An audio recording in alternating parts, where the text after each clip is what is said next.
नमस्ते भगवान। भाविक शास्त्र अहमदाबाद से, अगर वीतराग प्रभु के दर्शन करते समय भी शांति नहीं आए और बाहर के राग द्वेष का ही विचार आए, भोगों का ही विचार आए, तो क्या हमको अभी तक वीतरागता पर श्रद्धा नहीं हुआ क्या? ऐसा भी कह सकते हैं,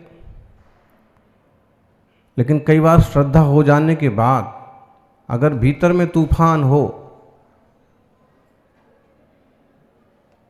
तो बाहर की सारी अनुकूलताएं विपरीत लगती हैं।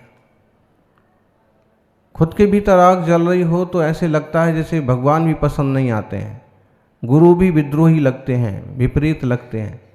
खुद के भीतर किसी तरह की कसाय, ईर्ष्या, द्वेष की ज्वाला पैदा हो गई तो उसमें हमें शांत रहने वाले भी दुश्मन मालूम पड़ने लगते हैं।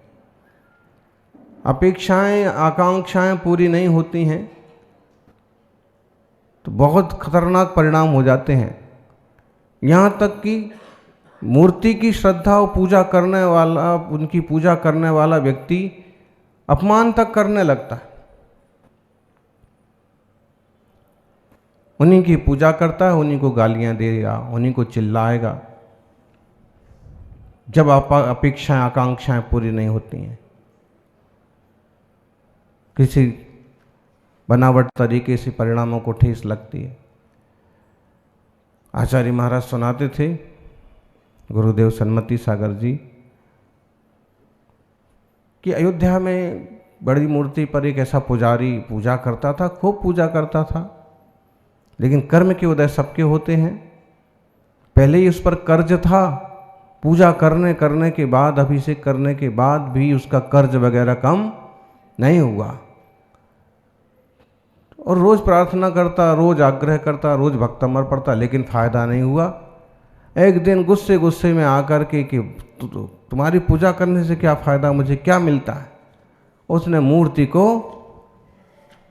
थप्पड़ लगा दिया, हाथ लगा दिया। आक्रोश में, कसाय में आदमी कुछ भी करता है। उसका परिणाम ये हुआ कि वो निरंतर पतित होता गया, बुरी तरह से तंग आ गया। फिर किसी मुनिराज का सानिध्य मिला, फिर उन्हें समझाया, फिर जीवन में कुछ शांति। ये हाल है। और इस कलयुग में तो जिन देव शास्त्र गुरु की पूजा करेंगे उन्हीं पर चढ़ाई कर देंगे, उन्हीं पर आक्षेप करने लगेंगे, अपनी पुष्टि करेंगे, दोष लगाएंगे, जिससे ईर्ष्या होगी उसको उलझेंगे। तो ये कलयुग है, ऐसे ही चलता है। फिर भी ये समझ लें कि अगर भगवान की सात्र पुत्र आपको रुच नहीं रही है, गुरु की सहजता आपको रुच नहीं रही है, तो उसमें आपके ही भीतर के तूफान का दोष है, उनका नहीं। जो चीज़ें आप पर निर्भर करती हैं वो आपको कर लेना चाहिए। उसमें भगवान क्या करेंगे, गुरु क्या करेंगे? अगर उनने कह दिया कि ऐसा करो और वो आपके अनुकूल ना बैठा, मुनिराज से पूछने गए कि मुझे कोई नियम दे दो, तो वो कहते अपनी अनुकूलता से ले लो। इसका मतलब हुआ कि तुम्हें जो जम रहा है, तुम जैसे देश में हो, तुम्हारे लिए, तुम्हारे शरीर, तुम्हारे काल के हिसाब से क्या ठीक है वो नियम ले लो। नहीं, आप दे दो, आप बता दो। और उन्होंने जो बताया वो बिल्कुल नहीं जमा, ये बहुत भारी हो गया। कैसे करेंगे, इस तारीख को कैसे जमेगा, इस दिन को कैसे जमेगा, ये नियम कैसे जमेगा? इसीलिए तो कहा है कि जैसी अनुकूलता हो वैसे करो। तो अपने विवेक से प्रवृत्तियां करना पड़ती हैं और देवशास्त्र गुरुजनों को उतना ही लपेटो जितना जरूरी है, जितना अनुकूलता है, जो उनका विषय है। ओम नमस्ते भगवान। तपेश्वर आचार्य सन्मति सागर जी महामुनिराज जी को झाण चक्रवर्ती क्यों कहा जाता है? झाण चक्रवर्ती का मतलब, झाण का मतलब होता है ध्यान। संघ में एक मुनि महाराज हैं, संबुद्ध सागर, फितरती संत। तो उनको ये दिमाग में आ गया कि गुरु महाराज पर कुछ लिखना है और किताब का नाम रखना है झाण चक्रवर्ती। उनको कहा भी कि झाण का मतलब लोग नहीं समझेंगे, नहीं मुझे झाण ही रखना है, झाण रखना। झाण का मतलब होता है ध्यान, झाण चक्रवर्ती। और जो नहीं समझते हैं, एक युवक ने किताब उड़ाई और पढ़ा उसने झाड़ चक्रवर्ती। झाड़ चक्रवर्ती का मतलब क्या हुआ फिर? झाण तो ठीक है, ये नमोकार वाला ना आता है तो झाण, झाण का मतलब ध्यान हो जाए। अभी पढ़ने वाली हिंदी नहीं आ रही ठीक से, वो झाड़ चक्रवर्ती, झाड़ मतलब पेड़ से बड़ा समझाया, फिर झाड़ चक्रवर्ती नहीं, झाण चक्रवर्ती। तो शब्दों का प्रयोग है ऐसे, अझप जोगम है, उसके लिए भी लोग नहीं समझ पाते, झप्प झप्प जोगम करते हैं, क्या बोलेंगे, क्या करेंगे। तो हैं अलग अलग भाषाओं के अलग अलग तरह शब्द हैं, फिर भी चालू करते हैं तो लोग उनकी ज़बान पर भी आता है, शुरू भी होता है। जब किसी समय चालू किया था प्राकृत भाषा में लेखन, पढ़ना पढ़ाना, आज वो इतने स्तर तक पहुंच गया कि 10 से ज़्यादा साधु साध्वियाँ उस भाषा में लिखने लगे, बोलने लगे। शुरुआत ही नहीं करते तो कुछ भी नहीं होता। और मोदी ने भी उसको राष्ट्रीय शास्त्रीय भाषाओं में घोषित करके एक अच्छा काम किया। है तो राष्ट्रीय शास्त्रीय भाषा, लेकिन उस रियली सैद्धांतिक रूप से सरकार में मान्यता मिल गई। ये शास्त्र भी मान्य है, पढ़े जाएंगे कॉलेज में, विश्वविद्यालय में। ये भाषा भी प्राचीन भाषा है। देश की प्राचीनतम असली भाषा प्राकृत ही है। प्राकृत भाषा भारत की असली भाषा है और ब्राह्मी लिपि असली लिपि है। जितने भी शिलालेख मिलेंगे अधिकतम प्राकृत भाषा सौरसैनी, अर्धमागधी, कदाचित पाली की शब्द, और लिपि मिलेगी ब्राह्मी या खरोष्त्री। संस्कृत को भी हम प्राचीन भाषा कह सकते हैं, लेकिन प्राकृत से प्राचीन नहीं। और संस्कृत की लिपि देवनागरी है, जो अपन लक्षर आजकल लिखते हैं। ओम नमस्ते भगवान। करुणा जैन राजकोट से, रात्रि के समय विश्राम अवस्था में किस प्रकार के आश्रव होते हैं? अगर शुभ अशुभ आश्रव होते हैं तो उसे शुभ रूप कैसे कर सकते हैं? क्योंकि हम तो नींद में हैं, फिर भी कैसे कर सकते? सुप्तोन्मत्याद्यवस्थैव विभ्रमानात्म दर्शना विभ्रमा क्षीण दोषस्य सर्वावस्थात्मदर्शिना। आज समाधि तंत्र की 94 नंबर के इस श्लोक पर ही सुबह प्रवचन हुआ, और यही श्लोक आपका समाधान है कि यदि आप मिथ्यात्व से या भ्रम से ग्रसित हैं तो आपको सपने में भी दोषी लग रहा है, आश्रवबंदी हो रहा है। लेकिन यदि मिथ्यात्व टूट गया है, सम्यक दर्शन हुआ है, तत्व निर्णय हुआ है, सही मार्ग को स्वीकार किया है, तो रात्रि में भी आपकी विश्राम अवस्था में भी वही धारा चलती रहेगी और शुभ आश्रव की संभावना ज़्यादातर रहती है। इसलिए जागते वक्त अच्छे विचार का अच्छी सोच रखें। समझदारी जब है, जाग रहे हैं, तब अच्छा बोल लें। कई बार होता है लोगों को 5 मिनट का समय मिलता है और उसमें वो गाली गलौज करके वो 5 मिनट भी खराब कर देते हैं। चाहिए था कि वो 5 मिनट मिल गए तो उसमें कुछ अच्छी बातें बोल ली जावे, कुछ अच्छी बात कह दी जावे, लेकिन नहीं, भड़ करके तब तक 5 मिनट खत्म, चिल्ला चोट खत्म, अब रवाना हो जाओ। ऐसे ही जिंदगी बहुत बड़ी नहीं मिली है, जो भी है इसका सदुपयोग हो जाए तो ठीक। जब जागते हुए आप परिणाम नहीं संभाल पाओगे तो सोते वक्तों का क्या ठिकाना। आप जागते हुए परिणामों को संभाल लो तो सोते वक्त भी अधिकतम वही संभावना रहेगी, अच्छे परिणाम चलेंगे। समाधि के संबंध में भी हमने कहा था कि अगर कोई बेहोश हो गया लेकिन उसका पहले का पूरा रिकॉर्ड एकदम बढ़िया है तो उसकी समाधि अच्छी मानी जाएगी। हो गया भी वो शरीर का कोई नमक शक्कर कम हो गया या हार्ट बीट वगैरह कुछ शुगर प्रॉब्लम या ब्लड प्रॉब्लम हो गया, लेकिन उसके परिणाम कैसे थे, वो धारा अंतरंग में वही चलेगी। कदाचित एक्सीडेंट हो गया लेकिन उस सच्चे साधना वाला साधक है तो बात वही मानी जाएगी कि उसका समाधि मरण हुआ। मानना चाहिए, ये कहता है 94 नंबर का समाधि तंत्र का श्लोक। तो हाँ, अगर उल्टा सुल्टा जीवन रहा है तो फिर कहेंगे भाई जैसे जिए वैसे मरे। ओम। नमस्ते भगवान।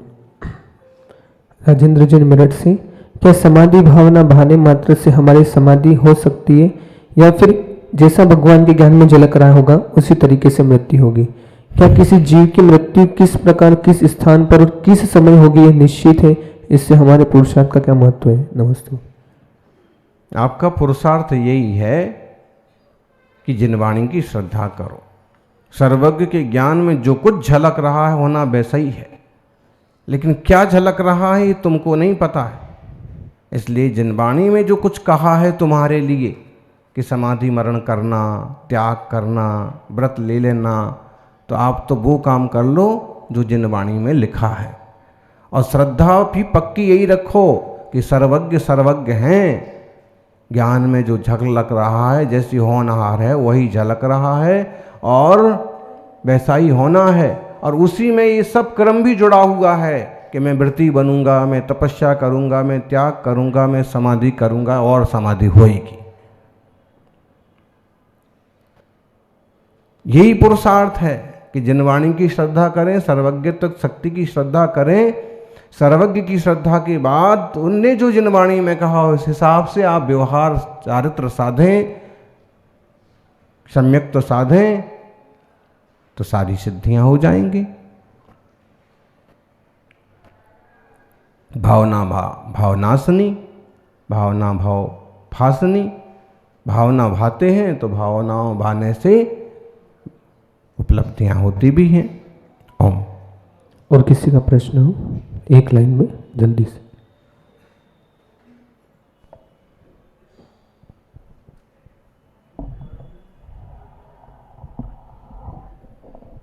नमोस्तु आचार्य श्री। माधवराजपुरा में विराजमान आराध्यमती माता जी, आकाशवती माता जी, संभावती माता जी, कोटि कोटि नमोस्तु। और सकल देवगण जैन समान माधवराज से नमोस्तु। आचार्य श्री, मेरा एक प्रश्न था कि व्हाट्सएप पे रील आती है जिसमें जैन समुदाय का ही दूसरे समुदाय का, उसमें छोटे छोटे बच्चों को दीक्षा दी जाती है, तो उसमें उनके रोने का भी वीडियो आता है। और फिर उसमें जो अदर जो लोग होते हैं उनके कमेंट्स आते हैं, वो देखता हूँ मैं कई बार, तो दुख होता है। उसमें लिखते हैं कि जैन समाज में बच्चों का माइंड वॉश किया जा रहा है या इस तरह से किया जा रहा है। तो आचार्य से ये वैराग्य कम से कम तो उनका प्रकाष्ठ वैराग्य हो तो उनको दीक्षा देनी चाहिए, या फिर छोटे छोटे थोड़ा सा मन ये जो है आप उनको जाके समझाओ। हम प्रवचन में बोल देंगे तो अभी हाल हो संप्रदाय में झगड़े का कारण बनता है। दिल्ली में कुछ बातें बोल दी तो अमुक अमुक तरह के लोग हमारे पास निवेदन लेके आ गए, महाराज ऐसे मत कहा करो हैं। तो ये है कि दीक्षा तो तभी होना चाहिए जब शरीर परिपक्व हो, बुद्धि परिपक्व हो, 8 वर्ष का भी हो गया हो, लेकिन जब तक वह व्यवस्थित रूप से नहीं समझता है माहौल को, परिस्थितियों को, तब तक दीक्षा नहीं होना चाहिए। अब संख्या बढ़ाने के चक्कर में, गिनती बढ़ाने के चक्कर में कई संप्रदाय ऐसे हैं कि नन्हे मुन्ने बच्चों को 8-9 साल की हुए नहीं कि समझता कि नहीं समझता और मोड़ देते हैं, फिर उन्हें जमे न जमे। तो इस तरह से जो खेल चलते हैं दीक्षा के नाम पर, वो नहीं होना चाहिए। दीक्षा सही भावों से होना चाहिए, सही साधना के लिए होना चाहिए और जीवन भर साधना सध सके इस तरह से होना चाहिए। आचार्य से एक छोटा सा प्रश्न और था। ओम।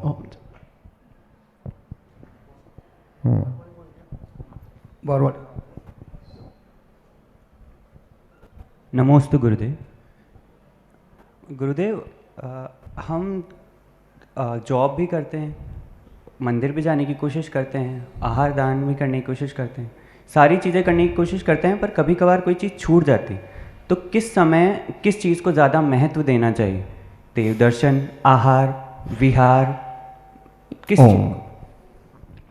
समय का नियोजन एक बहुत बड़ी कला है।